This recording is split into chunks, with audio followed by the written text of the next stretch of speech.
미가서 5장 2절을 한번 같이 읽어봅니다. 자, 시작. 베들레헴 에브라다야, 너는 유다 족속 중에 작을지라도 이스라엘을 다스릴 자가 내게서 내게로 나올 것이라. 그의 근본은 상고에 영원에 있느니라. 태초에 있느니라 이렇게 되어 있나요? 예. 새 번역은 영원에 있다 이렇게 되어 있습니다. 누굴 얘기하는 거죠? 예. 동방 박사가 예루살렘에 쳐들어와서 새로 나신 유대의 왕이 어디 있느냐? 라고 물어봤을 때 헤롯이 이제 물어보죠. 성경학자들한테 물어봅니다. 도대체 어디서 나느냐? 그랬더니 이 미가서 5장 2절의 말씀을 가지고 베들레헴에서 납니다. 그렇게 대답했던 모습을 보게 됩니다. 자, 근데 여기 보니까 예수님이 그 근본이 상고에 영원에 있다 이런 얘기예요. 영원 전부터 영원까지 존재하시는 분이 바로 메시아다. 이제 오실 예수님이시다 라고 증거하고 있습니다. 자, 신약의 증거 한번 볼까요? 신약은 뭐 아까 말씀드린 것처럼 잘 증거가 돼요. 많은 곳에서 증거가 되어 있어요. 요한일서 1장 1절 한번 보겠습니다. 요한일서 1장 1절.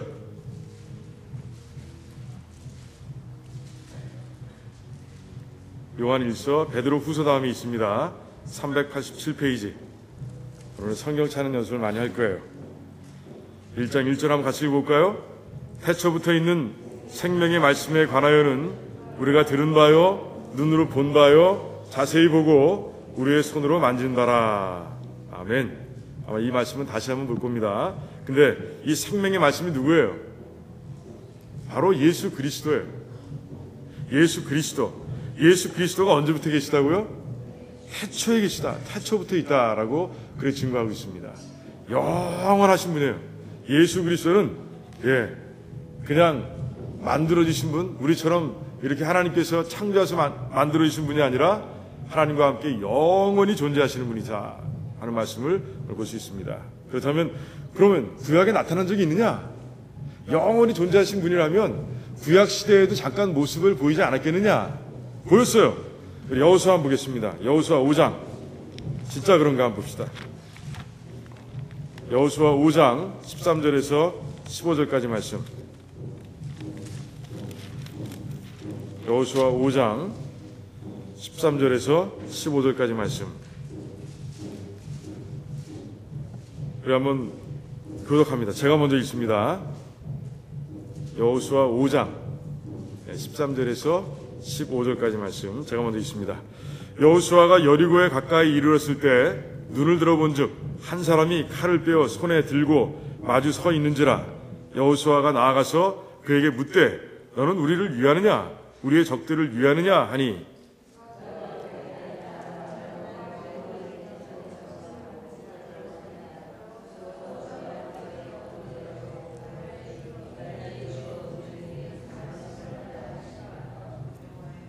같이 있습니다. 여호와의 군대 장관이 여호수아에게 이르되 내 발에서 신을 벗으라. 내가 선 곳은 거룩하니라 하니 여호수아가 그대로 행하니라. 아멘. 이 말씀에 군대 장관으로 되어 있죠. 그런데 지금 그 여호수아는 그에게 뭐라고 얘기합니까? 내 주여 종에게 무슨 말씀을 하려 하시나이까? 그러니까 그 군대 장관이 뭐라고 합니까? 내 발에서 신을 벗으라. 내가 선 곳은 거룩하니라. 이 두 가지가 하나님을 얘기합니다. 하나님. 천사들에게 주라고 얘기하지 않습니다. 천사들에게 사람이 주라고 기록된 기록이 없습니다. 하나님께만 주라고 합니다. 아도나이. 이 단어는 하나님께만 쓰는 단어예요. 그런데 여호수아가 하나님을 알아본 거예요. 주님. 그리고 이제 신을 벗으라. 이 자리가 거룩한 자리다. 거룩한 하나님께서 계신 거룩한 자리라 라고 얘기하고 있는 모습을 보게 됩니다. 이렇게 예수님께서는 가끔씩 이렇게 볼 수 있는 모습으로 나타나셔서 백성들에게 보이셨어요. 그런 가운데 그 하나님을 알아본 백성들은 다 그 예수님을 주여라고 얘기하는 모습을 보게 됩니다. 또 대표적인 경우가 어디냐? 창세기 18장에 보면 이제 아브라함이 소돔과 고모라로 내려가는 그 하나님과 천사들을 보게 됩니다. 바로 거기에 예수님께서 등장하는 모습을 보게 됩니다. 그래요. 곳곳에서 예수님께서 나타나셔서 이제 백성들에게 모습을 보이는 거예요. 하나님을 본 자는 다 죽습니다. 하나님의 아버지는 볼 수 없어요. 하지만 예수 그리스도는 볼 수 있어요. 그분께서 구약에 곳곳에 나타나서 보여주시는 거예요. 자, 그 다음에 이 두 번째, 예수님의 신성을 증거하는 말씀. 그렇다면 과연 예수님은 정말 신성을 가지신 분이냐? 그분의 디비니티가 증거되느냐? 이제 그 말씀을 한 점만 보면서, 한 군데만 보면서 얘기하고자 합니다. 우리 히브리서 1장 1절부터 8절까지 말씀 봅니다. 히브리서 1장 1절에서 8절까지 말씀 찾으시면 우리가 한번 같이 교독합니다. 어떤 분은 히브리서 하니까 구약에 찾는 분도 계세요. 구약 아니죠? 히브리 말이기 때문에 구약을 찾는 분도 계시더라고요. 아닙니다. 신약이 있어요. 353페이지에 있습니다. 우리 1절 제가 먼저 있습니다. 한번 고독해 봅니다. 옛적의 선지자들을 통하여 여러 부분과 여러 모양으로 우리 조상들에게 말씀하신 하나님이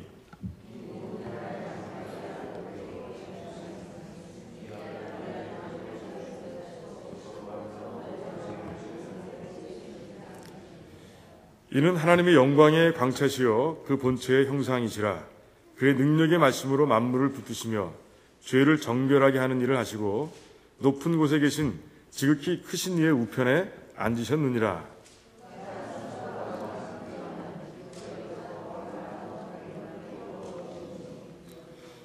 하나님께서 어느 때에 천사 중 누구에게 너는 내 아들이라 오늘 내가 너를 낳았다 하셨으며 또다시 나는 그에게 아버지가 되고 그는 내게 아들이 되리라 하셨느냐.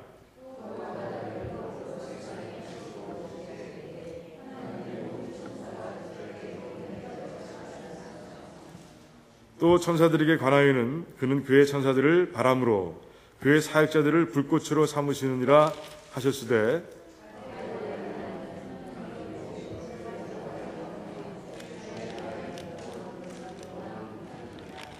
아멘. 지금 히브리서는 그 1장부터 이제 4장에 이르기까지 그 무엇보다 뛰어나다. 예수님께서는 누구보다 뛰어나고 무엇보다 뛰어나고 계속 그렇게 예수님의 superiority, 그 뛰어남에 대해서 그렇게 적고 있는 모습을 보는데 지금은 천사보다 뛰어나다. 천사보다 더 위대하신 분이라는 것을 지금 그렇게 기록하고 있습니다. 오늘 말씀을 보니까 자, 신성을 나타내는 분 한번 볼까요? 자, 2절과 5절을 보니까 하나님의 아들이라고 얘기하고 있습니다. 하나님의 아들이라. 이게 무슨 신성이냐? 하나님의 아들이면 하나님으로부터 태어난 거 아니냐? 만들어진 거 아니냐? 이렇게 얘기할 수 있어요. 왜? 우리들도 하나님의 자녀라고 그러잖아요.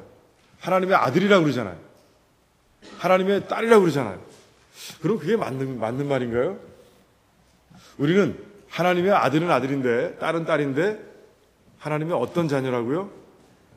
입양된 자녀라. 로마서 8장에 보면 그렇게 돼 있어요. 자녀는 자녀인데 우리는 입양된 자녀예요. 입양된 자녀. 하지만 예수님은 하나님의 직접적인 아들입니다. 그런데 우리가 자식을 낳는다고 생각해 보세요. 우리가 아들을 낳고 딸을 낳는다고 생각해 보십시오. 그러면 우리와 다른 종자가 나옵니까? 우리가 자식을 낳는데 뱀이 나오고 쥐가 나오고 개가 나오고 그렇습니까? 그렇지 않죠. 우리와 똑같은 그런 모습의 아이들이 나오는 것이에요.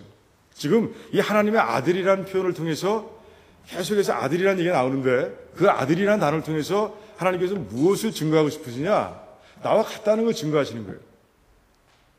나와 같은 거예요. 근본적으로 같은 그런 신이라 하나님이라는 것을 나타내기 위해서 아들이라는 표현을 쓰고 있는 것이에요. 여러분 그거 잘 아셔야 돼요. 그냥 지어졌다, 태어났다 이런 뜻이 아니에요. 우리들의 자녀들도 우리가 똑같은 그런 종이듯이, 우리가 똑같은 그런 모습이듯이 그렇듯이 하나님의 아들 예수 그리스도도 하나님이라는 것을 표현하기 위해서 하나님의 아들이라 그렇게 표현한다는 것이죠. 신성을 얘기하고 있습니다. 자, 두 번째 2절을 보니까 그 아들이 무엇을 만들었다고요? 모든 세계를 지으셨다라고 되어 있어요. 모든 우주를 지으신 거예요.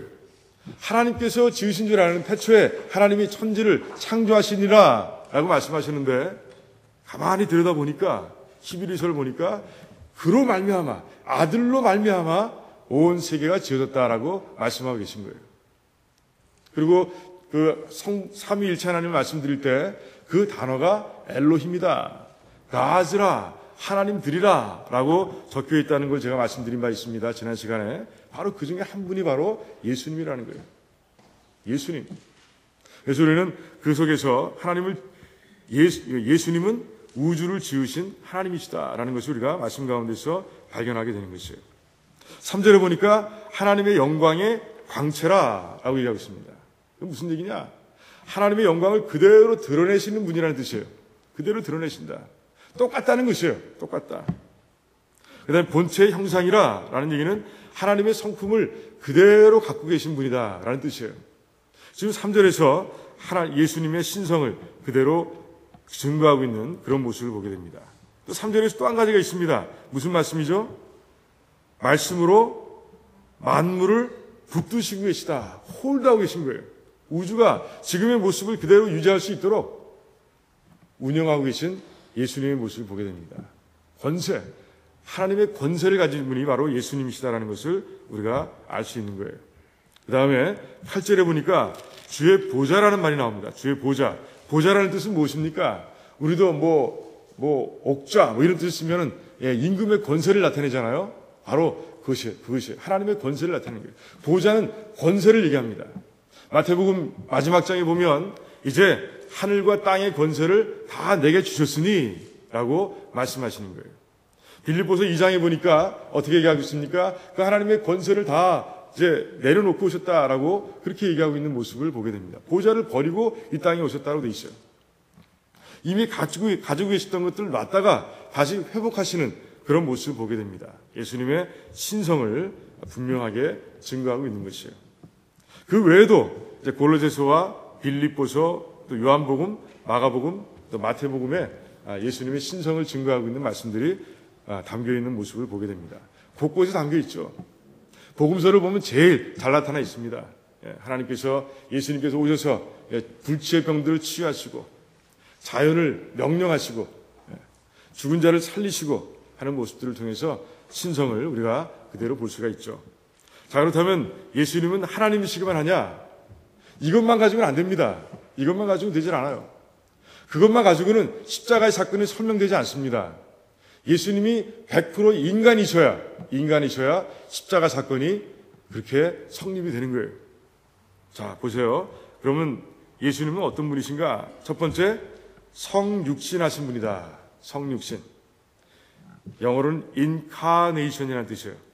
라틴어에서 유래했는데 뜻은 육신을 입다, 육신을 입음이라는 뜻으로 쓰입니다. 즉 빌립보서 2장 5절부터 말씀이 쭉 나와 있지만 그래요. 하나님이 종의 모습을 가지고 오셨다. 종의 성품을 가지고 오셨다라는 그런 말씀이 있는데 바로 그 말씀입니다. 육신을 입었다. 즉 인간이 되셨다. 이런 뜻이에요. 두 번째는 무엇입니까? 성령 하나님을 통해서 처녀 마리아의 몸에 잉태되신 분이다 라는 뜻이에요. 인간은요, 태를 통하지 않고는 나오지 않습니다. 인간이 아래에서 나온 경우가 있습니까? 한 사람 있네. 박혁거세. 그건 신하고요, 설하고. 실제로는 그런 사람은 없습니다. 없어요. 다 태에서 나게 돼 있어요. 그렇기 때문에 우리가 다 뭐가 있죠? 배꼽이 있는 거예요, 배꼽. 그래서 어떤 사람들은 그래요. 아담이 배꼽이 있을까? 아담이 배꼽이 있을까? 하와가 배꼽이 있을까? 이렇게 묻는 사람도 있습니다. 그건 하늘나라 가봐야 아는 거죠. 그때 가봐야 합니다.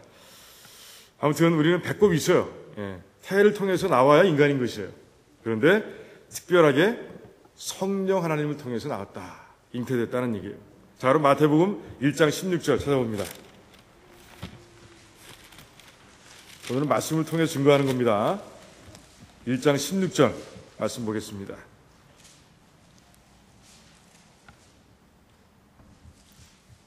같이 있습니다. 야곱은 마리아의 남편 요셉을 낳았으니 마리아에게서 그리스도라 칭하는 예수가 나시니라. 아멘. 근데 16절은 말이죠. 2절부터 15절까지의 말씀과 많이 다릅니다. 누가 누구를 낳고 누가 누구를 낳고 하는데 누가 누구를 낳은 으로 돼 있어요? 아버지가 아들을 낳은 것으로 그렇게 기록되어 있어요. 그렇죠? 아브라함이 이삭을 낳고 이삭은 야곱을 낳고 이렇게 돼 있잖아요. 그런데 지금은 어떻게 돼 있어요? 마리아에게서 그리스도가 나셨다 이렇게 돼 있어요. 분명히 족보상이 들어가 있습니다. 족보상이 들어가 있어요. 족보상이 들어가 있으니 인간인 거예요. 인간의 모습으로 오신 거예요. 족보에 들어가 있습니다. 그런데 누구를 통해서? 마리아에게서 나셨다 이렇게 돼 있습니다. 요셉이 예수를 낳고 이렇게 돼 있지 않습니다. 이게 하나님께서 의도적으로 기록하신 거예요. 요셉이 낳은 게 아니라는 거예요. 요셉은 관계없어요. 예수님과 관계없습니다. 성령 하나님의 잉태를 통해서 마리아의 태를 통해서 비로소 나신 거예요. 그래서 우리가 알아야 된다는 것이죠. 자, 그 다음 보십시오. 어디요? 누가복음 3장 23절. 거기는 어떻게 기록되어 있나 한번 보겠습니다. 누가복음 3장 23절 말씀 한번 보겠습니다.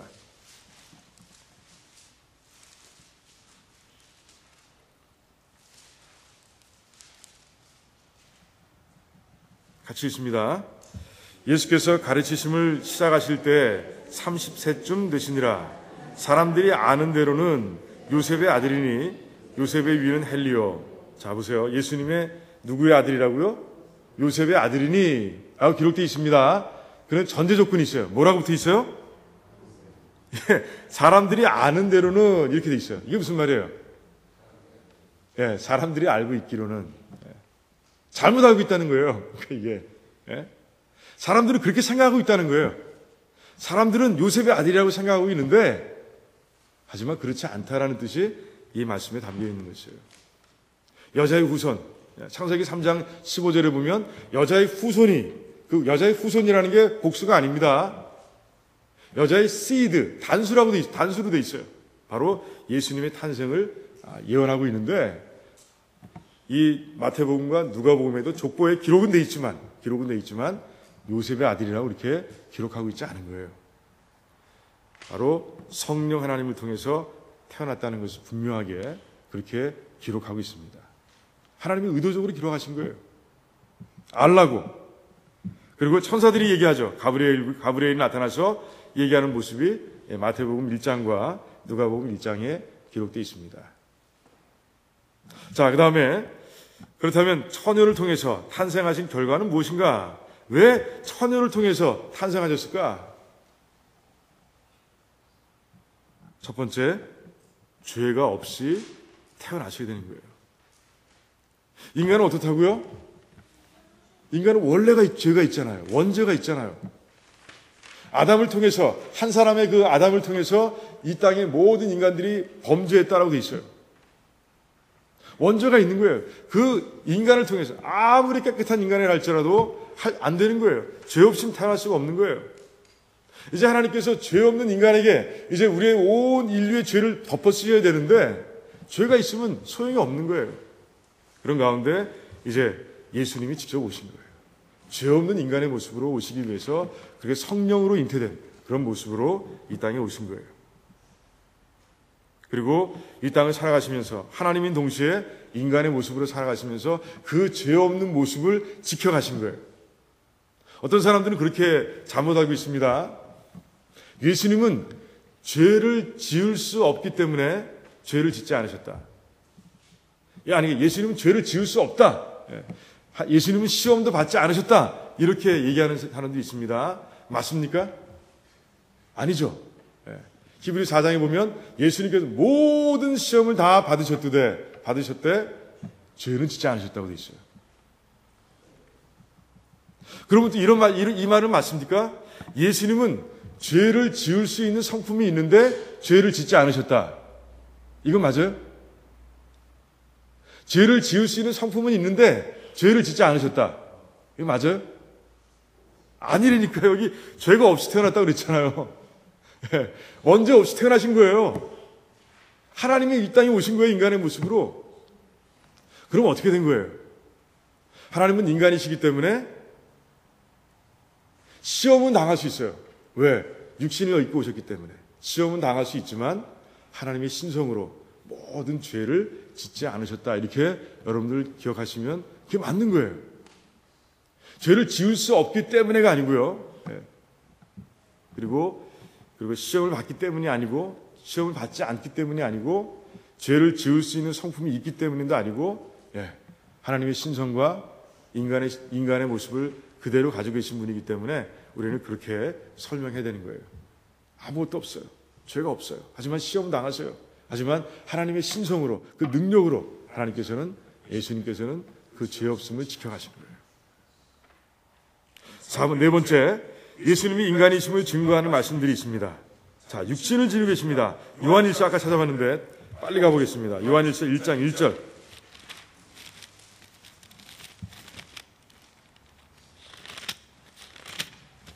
요한일서 1장 1절 말씀을 같이 한번 읽습니다. 자, 같이 읽습니다. 시작. 태초부터 있는 생명의 말씀에 관하여는 우리가 들은 바요, 눈으로 본 바요, 자세히 보고 우리의 손으로 만진 바라. 이렇게 돼 있어요. 이게 바로 예수님께서는 인간이셨다라는 것을 증거하고 있어요. 어떻게 했다고요? 들었다고 돼 있어요. 봤다고 돼 있어요. 또 자세히 봤다고 돼 있고 손으로 만졌다고 돼 있어요. 지금 누가 기록했죠? 요한일서는? 사도 요한이 기록했어요. 3년 동안 예수님을 따라다니면서 나는 봤어. 우리라고 돼 있죠? 우린 봤어. 만지기도 했어. 들었어. 이렇게 얘기하고 있습니다. 그러므로 인해서 예수님은 분명히 인간의 모습, 육신의 모습으로 입고 오신 것을 증거하고 있습니다. 인간으로 오셨어요. 자, 두 번째, 그렇다면 영혼은 갖고 계신가? 영혼도 가지셨어요. 마태복음 26장.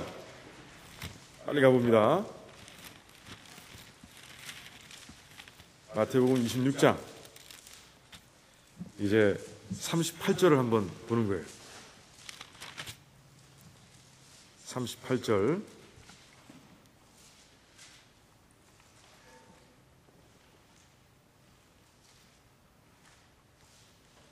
마태복음 26장 38절 같이 읽습니다. 이에 말씀하시되 내 마음이 매우 고민하여 죽게 되었으니 너희는 여기 머물러 나와 함께 깨어 있으라 하시고. 그죠? 마음도 있으시죠? 이게 바로 영혼이라는 뜻입니다. 마음으로 번역이 되어 있지만 푸스케 해가지고 영혼이라는 뜻입니다. 자, 그러면 육신을 입으셨으니까 인간적인 연약함을 보이셨느냐? 요한복음 4장 가보겠습니다. 요한복음 4장 6절. 4장 6절.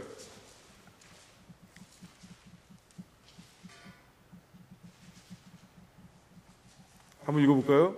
요한복음 4장 6절. 거기 또 야곱의 운물이 있더라. 예수께서 길 가시다가 피곤하여 운물 곁에 그대로 앉으시니 때가 6시쯤 되었더라. 길 가시다가 피곤하셨다라고 되어 있어요. 예수는 분명히 육신을 입으신 거예요. 그리고 가장 중요한 증거는 뭐예요? 십자가에서 돌아가셨어요. 죽으셨어요. 로마 병정들이 만져봤습니다. 죽은 걸 봤습니다. 예수님은 인간으로 오셨기 때문에 죽기까지 하셨어요. 분명히 인간으로 오신 겁니다. 100% 인간이에요. 자, 그렇다면 이제 이 두 가지를 합쳐야 되는 거예요. 그럼 예수님은 100% 하나님이시고 100% 인간이신데 도대체 어떻게 이게 조합이 되는 거냐? 인간이면 인간이지, 하나님이면 하나님이지. 어떻게 두 가지가 다 동시에 나타날 수 있느냐, 한 인간 속에. 그런데 예수님은 그러셨어요. 신비한 방법이죠. 우리는 다 해석할 수는 없어요. 다 설명할 수는 없습니다. 완벽하게 설명할 수 없어요. 하지만 100% 하나님, 100% 인간으로 이 땅을 사셨어요. 분명합니다. 한번 볼까요? 뜻을 한번 읽어보겠습니다. 하나님과 인간이라는 두 다른 본질이 섞일 수 없는 형태로 한 사람 안에 연합되어 있다. 참 어려운 말이에요. 말은 이렇게 조합해 놨는데 우리는 그 안에서 예수님께서 어떻게 신성을 드러낼 때 드러내시고 어떻게 인성을 드러내실 때 드러나시는지 우리가 그 메커니즘을 알 수 없어요. 하지만 그것은 분명히 따로따로 존재하는 것이고, 그리고 하나님께서 하나님의 방법으로 사용하셨어요. 뭐 잘못된 생각들이 밑에 적혀 있는데 거기에 보면 신성을 가진 예수와 인성을 가진 예수가 따로따로 존재했다 뭐 이렇게 얘기하는 사람도 있어요. 어떤 때는 하나님으로 뿅 나타나고 어떤 때는 인간으로 뿅 나타나시고 이런 식으로 존재했다라고 하는 그런 말도 있는데 그것은 말이 되지는 않습니다. 신성과 인성 이 둘이 합쳐져서 제3의 성품을 만들었다 이렇게 얘기하는 사람들도 있는데 그건 또 아닙니다. 분명히 별개 존재하는 성품이 본체가 예수님이라는 인간 안에서 그렇게 존재하셨다라고 우리가 보면 되는 겁니다. 뜻을 잘 모르겠으면 나중에 저한테 물어보지 마시고요. 하나님한테 물어보십시오. 자, 말씀의 증거. 말씀이 그럼 이걸 증거하고 있느냐? 자, 로마서 1장 보겠습니다. 요새 로마서를 보고 있는데 새벽마다 우리 보고 있는데 한번 보겠습니다. 1장 3절과 4절 한번 같이 읽어봅니다.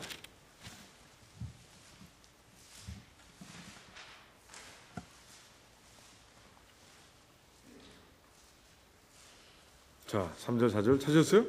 로마서 1장 3절, 4절 같이 읽습니다.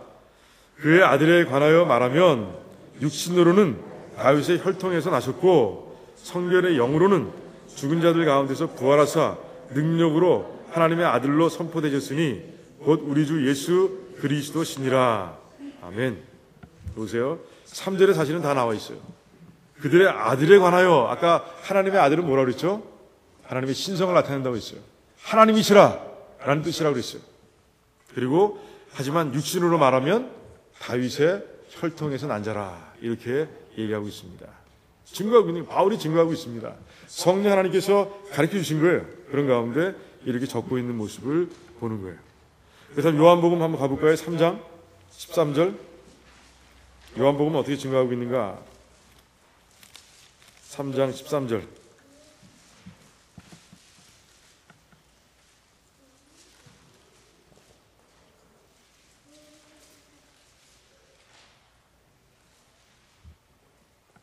같이 읽습니다. 하늘에서 내려온 자, 곧 인자 외에는 하늘에 올라간 자가 없느니라. 하늘나라를 왔다 갔다 하시는 분, 뭐 천사들도 있죠. 하지만 하나님을 얘기합니다. 그리고 인자라고 얘기하고 있어요. 인자. 인간이다라는 것이에요. 사람의 아들이라는 뜻이에요. 사실은 인자라고 되어 있지만 우리말로 그냥 번역하면 사람의 아들이라는 뜻이에요. 사람의 아들이에요. 하나님의 아들 되고 사람의 아들도 된다. 이렇게 얘기하고 있는 모습 보게 됩니다. 하나님이시자 인간이시다라는 것을 아주 분명하게 말씀이 증거하고 있습니다. 빌립보서도 마찬가지죠. 2장 5절부터 쭉 기록되어 있는 빌립보서 우리가 봤죠. 거기도 마찬가지. 하나님의 본체 또 인간의 형체 쭉 나와 있는 그런 모습을 우리가 볼 수 있습니다. 자, 그럼 목적은 왜 이렇게 오셨느냐? 왜 복잡한 모습으로 오셨느냐? 왜 100% 하나님 100% 인간의 모습으로 이 땅에 오셨어야 되느냐? 이제 하나하나 목적을 보면 이제 말씀은 찾지 않지만 이런 목적이 이 말씀들에 담겨 있어요. 히브리서 1장 1절에서 2절 보면 뭐예요? 하나님께서 직접 인간에게 말씀하시기 위해서 오셨다는 거예요. 그게 바로 복음서예요. 복음서의 내용의 대부분이 바로 예수님께서 하신 말씀이 적혀 기록되어 있어요. 인간에게 직접 알려주시기 위해서 오신 거예요. 무엇을? 구원에 대해서. 구원에 대해서. 이제는 새로운 시대가 열렸다는 것을. 이제 인간들에게 직접 알려주시기 위해서 하나님께서 오신 거예요. 얼마나 감사한지 몰라요. 자, 히브리서 2장 17절에서 18절에는 뭐라고 되어 있습니까? 같이 읽어보겠습니다. 인간의 죄를 씻으시고 구원하시기 위해서. 그래요. 아까 뭐라고 말씀드렸죠? 죄 없는 모습으로 오셨다고 되어 있죠. 죄 없는 모습. 그래서 정말 우리를 대신해서 돌아가실 희생양으로 오신 거예요. 죄가 있으면 안 돼요. 그래서 하나님께 직접 오신 거예요. 인간은 안 돼. 어떤 인간도 안 되는 거예요. 그래서 이제 영원한 죄 씻음을 우리에게 주시기 위해서 하나님께서 직접 오시고 이제 십자가에 못 박혀 돌아가심으로 인해서 우리를 구원하신 거예요. 놀라운 사건이죠. 히브리서 4장 15절에서 16절까지 보면 다시 한번 읽어볼까요? 인간의 어려움을 아시는 중보자가 되시기 위해서 라고 하셨어요. 모든 시험을 다 당하셨다고 돼 있어요. 여러분들은 뭐 그럴 수도 있어요. 하나님, 이건 모르시겠죠? 이 아픔을 아시겠습니까? 라고 얘기할 수 있습니다. 하지만 예수님께서는 다 경험하셨다고 돼 있어요. 우리가 겪고 있는 모든 경험, 어려운 경험들을 예수님께서는 다 경험하셨어요. 그런 가운데 이제는 우리의 아픔을 직접 아세요. 직접 긍휼히 여기시는 거예요. 그냥 이렇겠지가 아니에요. 그냥 추상적으로가 아니에요. 천이상학적으로가 아니에요. 이제 아시는 거예요. 직접 아시는 거예요. 그래서 우리가 기도할 때 예수님은 들으시는 거예요. 그래서 히브리서 기자는 뭐라 그래요? 우리가 어려울 때 어디로 나가라고요? 은혜의 보좌 앞에. 여기 말씀이 그거예요. 은혜의 보좌 앞에 담대히 나가라고 돼 있어요. 왜? 아시니까. 하나님이 여러분의 고통을 아신다는 거예요. 우리의 고통을 아신다는 거예요. 얼마나 아픈지 아신다는 거예요. 직접 경험해 보셔서 안다는 거예요. 놀라우신 하나님이시죠. 그 겪고 어려움을 알고 그리고 이제 우리를 기도할 때마다 도와주시는 거예요. 그 아픔을 똑같이 아파하시면서 지금 하나님 보좌 우편 보좌에 앉으셔서 우리를 중보하고 계신 거예요. 베드로전서 2장 21절에 보니까 이제 뭐라고요? 우리에게 직접 모범이 되시기 위해서 오셨어요. 보니까 엉망이에요. 엉터리입니다. 잘 사는 것 같지만 정말 성경의 인물도 보십시오. 잘 사는 것 같지만 어느 순간에 넘어져서 죄를 짓는 모습을 보게 됩니다. 완벽한 모델이 없어요. 완벽한 모델이. 이제 예수님께서 완벽한 모델을 이 땅에 오셔서 직접 인간의 모습으로 연약한 육신 입고 한 발 한 발 걸어가시는 가운데 이제 보여주시는 거예요. 따라와라. 내가 걸었으니 이 상황에서 이렇게 걸었으니 너희들이 이렇게 따라오면 돼 라고 말씀하시네요. 여러분, 인카네이션이라고 제가 처음 시작하면서 말씀드렸어요. 성육신이라고. 인카네이션, 이것도 모범이에요. 하나님께 보시면 모범입니다. 하나님은 직접 인간을 구하시기 위해서 이 땅에 오셨잖아요. 구할 인간이 있는 곳으로 내려오셨어요. 우리도 마찬가지라는 거죠. 우리가 구원할 잃어버린 영혼들 속으로 우리가 들어가야 된다는 것. 그것이 바로 예수님의 인카네이션 속에서 우리가 발견하게 되는 모범, 이런 것들 얘기하는 거예요. 바울은 얘기하잖아요. 내가 유대인들 앞에서는 유대인처럼, 율법이 모르는 자들 앞에서는 율법을 모르는 자처럼, 종들에겐 종처럼 그들에게 그렇게 나간 것은 내가 한 사람의 영혼이라도 구하기 위해서 그랬다라고 얘기하지 않습니까? 고린도전서 19장에 나와 있는 말씀이에요. 바로 그런 거예요. 그게 바로 바울은 예수님을 잘 따라하는 거예요. 모범을 잘 따라하는 것이에요. 여러분들 알고 있는 모범들이 뭐예요? 하나님 예수님을 따라하고 있는 부분들이 뭐가 있습니까? 많죠. 요즘 빌립보서 보면서 예수 그리스도의 죽으신 바를 본바다라고 우리가 그 말씀 속에서 배운 바가 있어요. 그게 뭐죠? 두 가지 단어? 두 가지. 겸손과 순종. 맞아요. 그런 거예요. 그렇게 예수님께서는 다 보여주셨어요. 그런 가운데 이제 모범을 따라오라라고 말씀하십니다. 이제 예수님께서 마태복음 11장에서 그러시잖아요. 수고하고 무거운 짐진 다 나에게로 오라. 내가 쉬게 하리라 하신 다음에 내가 가르치는 것을 배우라고 돼 있어요. 멍에를 짊어지라라고 돼 있어요. 그런 가운데 내가 간 것을 그대로 따라해라고 돼 있어요. 그럼 편하다고 돼 있어요. 그러면 편하대요. 힘들 것 같은데 예수님께서 가신 길을 그대로 따라가는 건 힘들 것 같은데 편하다. 그게 제일 편한 길이다 라고 말씀하십니다. 그렇게 직접 모범을 보이시기 위해서 우리 이 땅에 오신 거예요. 자, 예수님은 예수님의 겸손에 대해서 우리가 볼 필요가 있습니다. 왜? 100% 하나님, 100% 인간. 하나님께서 인간이 되셨잖아요. 인간의 안으로 오셨잖아요. 그것은 겸손이라는 거죠. 그 겸손에 대해서 우리가 배울 필요가 있습니다. 빌립보서 2장 5절에서 11절까지 말씀 중에 나와 있어요. 그럼 한번 볼까요? 주일마다 읽은 말씀이지만, 몇 번 읽은 말씀이지만, 한 번 더 읽어봅니다. 여러 번 읽었어요. 그죠? 2장 5절에서 11절 말씀. 빌립보서 2장 5절에서 11절까지 말씀, 우리 교독하시겠습니다.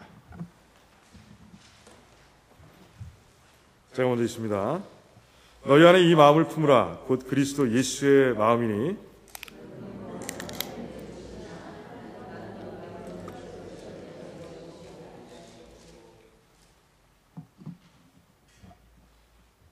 오히려 자기를 비워 종의 형체를 가지사 사람들과 같이 되셨고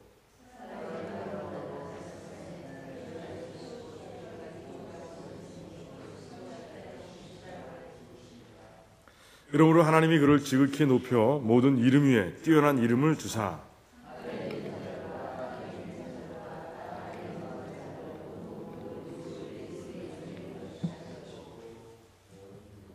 같이 있습니다. 모든 입으로 예수 그리스도를 주라 시인하여 하나님 아버지께 영광을 돌리게 하셨느니라. 아멘. 읽을수록 은혜가 되네, 그죠? 읽을수록 맛이 납니다. 해보세요. 자기를 비워. 여기에 이제 겸손의 뜻이 들어가 있어요. 한번 여기 적혀 있는 거 한번 읽어보겠습니까? 하나님의 성품을 포기했다는 뜻이 아니다. 하나님의 보좌를 포기하셨음을 의미한다. 하나님의 능력을 자신을 위해 사용하지 않으시고 표적을 보이시고 우리를 구원하심에만 사용하셨다. 이렇게 되어 있어요. 자기를 비워. 하나님의 성품을 비운 게 아닙니다. 하나님의 성품을 비우시면 하나님의 전지하심과 전능하심과 신실하심을 어떻게 나타내시겠어요? 죄가 시험이 올 때 어떻게 그 시험을 이길 수 있겠어요? 하나님의 그 본체를 버린 거 아닙니다. 하나님의 보좌를 버렸다는 뜻이에요. 권세를 버리고 내려오셨다는 거예요. 이 땅에. 그래서 인간의 모습, 종의 모습을 가지셨다라고 되어 있어요. 그리고 그 성품을 또 어떻게 사용하시느냐? 자기를 위해 사용하신 적은 없어요. 돌로 떡을 만들어 드신 적 한 번도 없습니다. 예수님께서는 그저 이제 그 성품을 가지고 표적을 보이셨어요. 나는 하나님의 아들이야.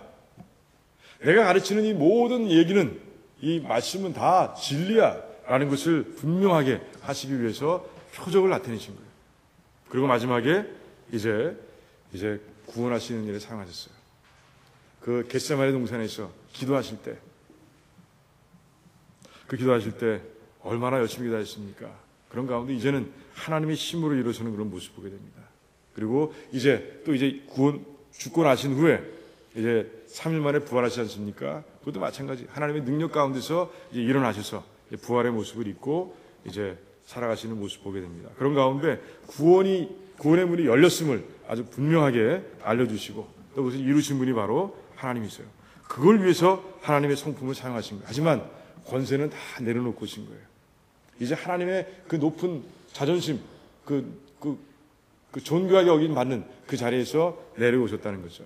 이 땅에 사시는 동안만. 그리고 이제 그 권세를 언제 회복하십니까? 부활하셨을 때. 그래서 마태복음 아까 이거 봤죠? 28장 마지막 장에 보니까 하늘의 권세와 땅의 권세를 다 나에게 주셨다. 회복했다는 거죠. 돌려주셨다는 거예요. 그리고 하나님의 본체 플러스 종의 형체 나와 있죠? 그래서 하나님의 본체도 있고 종의 형체도 가진, 그러면서도 사람의 모양을 갖춘, 여기서 나와 있죠. 어디 나와 있나요? 8절에 보니까 사람의 모양으로 나타나서 알게 되어 있습니다. 사람의 모양이라는 것은 예수님 하면 떠오르는 얼굴이 있다는 거예요. K박 집사님 하면 우리가 얼굴에 딱 떠오르잖아요. 그죠? 이준 목사 하면 얼굴이 딱 떠오르잖아요. 그죠? 그것처럼 예수님 하면 떠오르는 얼굴이 있는 그런 구체적인 인간의 모습, 우리가 똑같은 모습으로 오셨다는 거예요. 지문도 있고, 예수님의 지문도 있고, 그리고 형체도 예수님이라고 얘기하면 딱 떠오를 수 있는 그런 모습으로 이 땅에 오셨다는 거예요. 뭐 유령처럼 온 게 아니라 그냥 우리 똑같은 인간으로 오셨다라는 것이에요. 그럼 잘못된 생각은 뭐냐? 신성을 부인하는 경향들이 있습니다. 무슨 예수님이 하나님이야? 예수님은 그저 선지자 중에 한 사람에 불과해. 이렇게 믿는 사람도 있습니다. 유대교가 그렇고요. 그다음에 여호와의 증인들이 그렇고 이슬람들이 이렇게 믿고 있습니다. 그리고 또 인성을 부인한 자도 있어요. 무슨 소리야? 하나님이시라면 이렇게 우리가 똑같은 모습으로 있을 수 있어? 아니야, 그건 아니야, 아닐 거야. 하나님께서 그냥 스르륵 유령처럼 나타나셨다가 그리고 그 십자가도 지시지 않고 다른 사람이 십자가를 대신 지게 만들어 놓으시고 그리고 예수님은 인간처럼 행동하지 않으셨어? 이렇게 생각하는 사람들도 있습니다. 그렇지 않죠. 침례를 받을 당시에 그때 신성을 함께 받았다, 이렇게 주장하는 사람도 있습니다. 그것도 틀렸고요. 신성과 인성 이 둘이 합쳐져서 제3의 성품을 만들었다, 틀렸고요. 신성을 가진 예수와 인성을 가진 예수가 따로따로 존재했다, 다 틀린 얘기들이에요. 성경은 이렇게 가르치지 않습니다. 성경을 잘못 해석한 것들이에요. 여러분들, 분명히 예수님은 100% 하나님, 100% 인간이셔요. 그리고 그렇게 오신 목적은 아주 분명합니다. 분명해요. 목적이 분명하기 때문에 그렇게 오신 거예요. 그래서 그 가장 중요한 목적은 바로 우리들을 구원하러 그렇게 오셨어요. 여러분들, 예수님은 우리를 구원하시기 위해서 그렇게 불편한 일을 하셨어요. 권세를 버리시고 종의 모습으로 이 땅에 오셨습니다. 여러분들 구원하신 거예요. 여러분들 예수님을 믿으시고요. 그리고 예수님께서 가신 길을 따라가시는 그런 귀한 제자들이 되기를 원합니다. 그리고 이렇게 예수님이 어떤 분이신가 물어보시면 성경을 쭉 찾아서 설명할 수 있는 그런 여러분들 되시기 바랍니다.